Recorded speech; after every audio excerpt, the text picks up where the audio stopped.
एक ऐसी दुनिया जहां पर आधे इंसान और आधे जानवर रहते हैं, जिनको बीस्ट फोल्क कहते हैं। उनको साइंटिफिक तरीके से बनाया गया है और रहने के लिए एक अलग से साइतामा इलाके में जगह दी गई है। हालांकि वो अपनी दुनिया से निकलकर इंसानों के आसपास नजर आ जाते हैं और आम इंसानों के जैसे ही बातचीत भी कर लेते हैं और पढ़ाई के लिए गवर्नमेंट ने उनके लिए मदद भी की है, एक स्पेशल स्टेटस स्टूडेंट तरीके से हाई स्कूल में पढ़ने की, ताकि वो लोग भी अच्छी एजुकेशन ले सकें। फिर हम एक असाका मारी नाम की लड़की को देखते हैं जो स्कूल आने के लिए लेट हो गई थी। वो शॉर्टकट मारकर अंदर जाने की कोशिश करती है, मगर उससे पहले ही वहाँ खड़े एक 16 साल के बीस्ट फोल्क से वो मिलती है। असाका उसे देखकर हैरान होती है क्योंकि वो भी उन्हीं के स्कूल स्टूडेंट जैसा लग रहा था। हालांकि वो भी लेट हो गया था, तो असाका उसको अंदर जाने का रास्ता बताती है। बीस्ट फोल्क असाका को स्कूल के अंदर ले आने में मदद करता है, जिससे असाका हैरान होती है और उसे यकीन नहीं आता कि एक बीस्ट फोल्क ने उसको छू लिया। फिर टीचर उस जानवर को क्लास से इंट्रोड्यूस करवाते हैं क्योंकि उसको असाका की क्लास में ही एडमिशन मिला है। वो बताता है कि उसका नाम हिदाका सुनागु है और उसको असाका के बगल में ही सीट मिल जाती है। क्लास में एक अजीब स्टूडेंट के आने से बच्चों में हलचल मच जाती है और वो सुनागु से पूछने लगते हैं कि क्या वो कुत्तों से बात कर सकता है, क्योंकि भेड़िए भी कुत्तों जैसे ही होते हैं। इस बात का सुनागु कोई रिप्लाई नहीं देता और चुप रहता है, लेकिन एक आइडा युकीहारू नाम का लड़का सुनागु का बचाव करता है और बेइज्जती करने वाले लड़के को धमकाता है, क्योंकि भले ही अगर सुनागु बीस्ट फोल्क है पर सोच तो वो इंसानों जैसे ही रखता है ना। असाका को सुनागु का शांत नेचर काफी अट्रैक्ट करता है और असाका चाहती है कि वो उससे आगे भी बात करे और उससे दोस्ती कर ले। घर जाते हुए असाका देखती है कि बदमाश बच्चे उसको परेशान कर रहे हैं, मगर वहाँ भी सुनागु उनको इग्नोर करके भागने लगता है, तो असाका को बचाने के चक्कर में वो नदी में गिर जाता है। असाका जानती है कि बीस्ट फोल्क तैर नहीं सकते, इसीलिए वो सुनागु को बचाने के लिए नदी में कूद पड़ती है, मगर सुनागु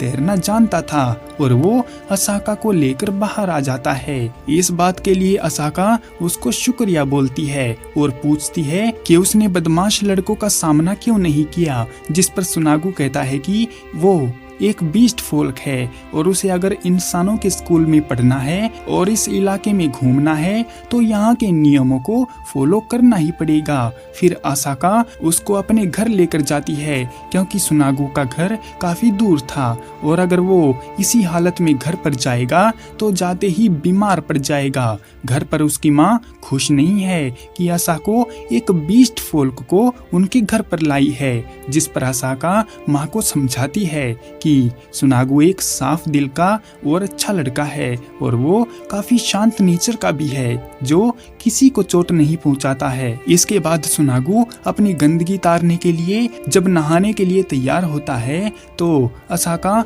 उसके कपड़े धोने की बात कहती है और देखती है कि उसकी बॉडी काफी हॉट और अट्रैक्टिव है। असाका उसके कपड़े धोने के लिए डिटर्जेंट लेने की कोशिश करती है तो सुनागु उसकी मदद करता है और इसी बीच उसकी नाक असाका के होठ पर लग जाती है, जिस पर असाका को काफी शर्म आती है और वो बाहर भाग जाती है। सुनागु को असाका की महक पसंद आती है और उसका दिल जोरों से धड़कने लगता है। अगले दिन जब सुनागु स्कूल जाने के लिए निकलता है तो उसके अड़ोस पड़ोस के दोस्त उसको कहते हैं कि अगर कोई स्कूल में उसको परेशान करे तो वो उनको बता दे, वो सब मिलकर एक एक को धूल चटा देंगे। इस बात पर सुनागु उन पर भड़क जाता है, क्योंकि उसे अपनी पढ़ाई करनी है, वहाँ पर गुंडागर्दी नहीं। सुनागु एक ऐसे इलाके में रहता है जहाँ पर सिक्योरिटी काफी टाइट है, वहाँ पर कोई इंसान बिना परमिशन के नहीं जा सकता।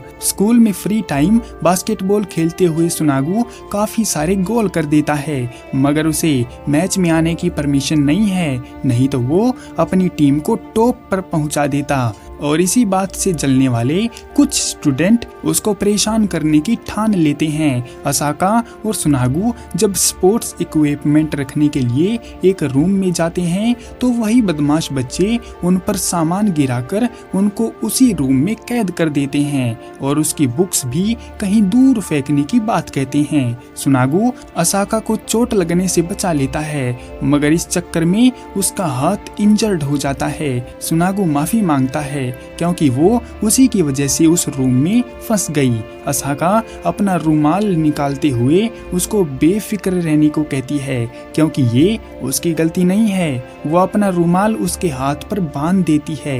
सुनागु बताता है कि उनके इलाके में कोई भी डॉक्टर नहीं है। छोटी मोटी इंजरी होने पर उन्हें अपना इलाज खुद ही करना पड़ता है और इसी समस्या को मिटाने के लिए वो डॉक्टर बनने की तैयारी कर रहा है, जिसके लिए वो खूब पढ़ाई करेगा। लेकिन सब कुछ ऐसे ही चलता रहा और बदमाश लोग उसे ऐसे ही परेशान करेंगे तो वो कितने दिनों तक सरवाइव कर पाएगा। ये सुनकर असाका कहती है कि वो चिंता ना करे क्योंकि वो उसकी दोस्त है और पढ़ाई में उसकी मदद करेगी।